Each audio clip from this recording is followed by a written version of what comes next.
Hi friends, welcome back to our channel మా ఇంటి రుచులు. నేను మీ స్మార్ట్ విజయ. ఈ రోజు నేను simple and tasty fish fry అయితే చేసి చూపించాలనుకుంటున్నాను. సింపుల్ అండ్ టేస్టీ ఫిష్ ఫ్రైకి కావాల్సిన పదార్థాలు తయారయ్యే విధానం నేను చూపిస్తాను. ముందుగా 1 కిలో చేపను అయితే తెచ్చి శుభ్రం చేసి పక్కన అయితే పెట్టేశాను. ఇప్పుడు డైరెక్ట్గా నేను తయారీ విధానం అయితే చూపించేస్తానండి. ముందుగా ఒక బౌల్ అయితే తీసుకుందాము. ఇలా బౌల్ తీసుకున్న తర్వాత 1/2 టీ స్పూన్ పసుపు, కేజీ చేపలండి నేను తీసుకున్నాను. కేజీ చేపలకి 4 స్పూన్లు కారం,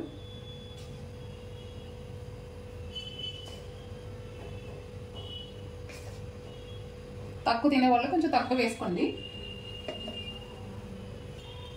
1 స్పూన్ గరం మసాలా పొడి, హోల్ గరం మసాలా పొడి అండి ఇది. అలాగే 1 స్పూన్ అల్లం వెల్లుల్లి పేస్ట్,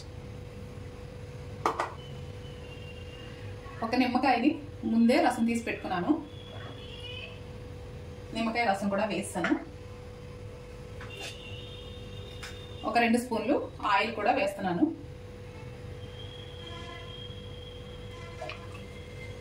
రుచికి సరిపడా ఉప్పు,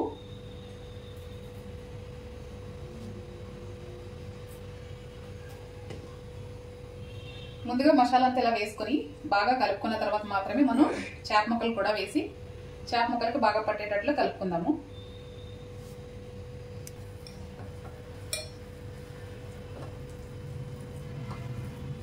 ఇలా మసాలా అంతా ఒకసారి కలుపుకుందాము.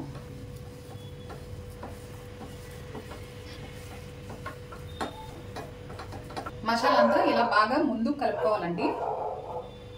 ఇప్పుడు చేప ముక్కలను అయితే వేస్తున్నాను. చేప ముక్కలను వేసి ప్రతి ముక్కకి మసాలా పట్టేటట్లు కలుపుకోవాలి. నేను మొత్తం కలిపి చూపిస్తాను.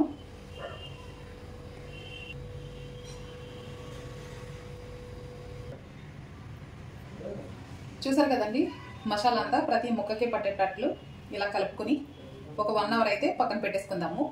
1 అవర్ తర్వాత అయితే డీప్ ఫ్రై చేసి చూపిస్తాను. మనకి 1 అవర్ అయితే అయిపోయిందండి. ఇప్పుడు డీప్ ఫ్రై అయితే చేసి చూపిస్తాను. ముందుగా స్టవ్ వెలిగించుకొని కడాయి అయితే పెట్టేసుకుందాము.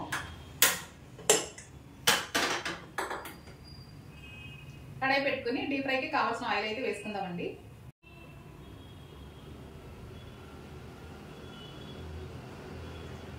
ఆయిల్ అయితే మనకు వేడైపోయిందండి. ఇప్పుడు చేప ముక్కల్ని ఒక్కొక్కటిగా వేసుకుని మనం ఫ్రై చేసుకుందాము.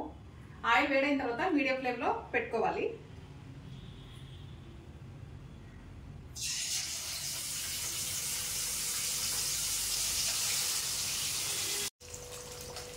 ఇలా వేసుకున్న తర్వాత మనకు ఒక 10 మినిట్స్ అయితే వేయించుకోవడానికి టైం పడుతుందండి.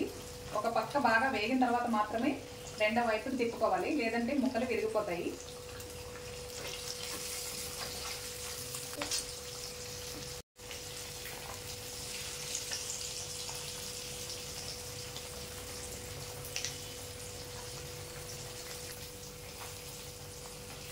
మనకి చేప ముక్కలు అయితే బాగా ఫ్రై అయిపోయాయి కదండి.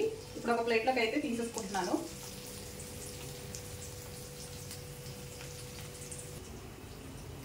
చూసారు కదండి ఎంత బాగా వేగాయో. ఈ రెసిపీ తప్పకుండా మీరు కూడా ట్రై చేయండి. ట్రై చేసి రెసిపీ మీకు ఎలా వచ్చిందో నాకు కామెంట్ చేయండి. చూసారు కదండి, simple and tasty fish fry అయితే రెడీ అయిపోయింది. ఈ రెసిపీ మీకు నచ్చినట్లయితే లైక్ చేయండి, షేర్ చేయండి. నా ఛానల్ని ఫస్ట్ టైం చూసినట్లయితే సబ్స్క్రైబ్ చేయండి ఫ్రెండ్స్.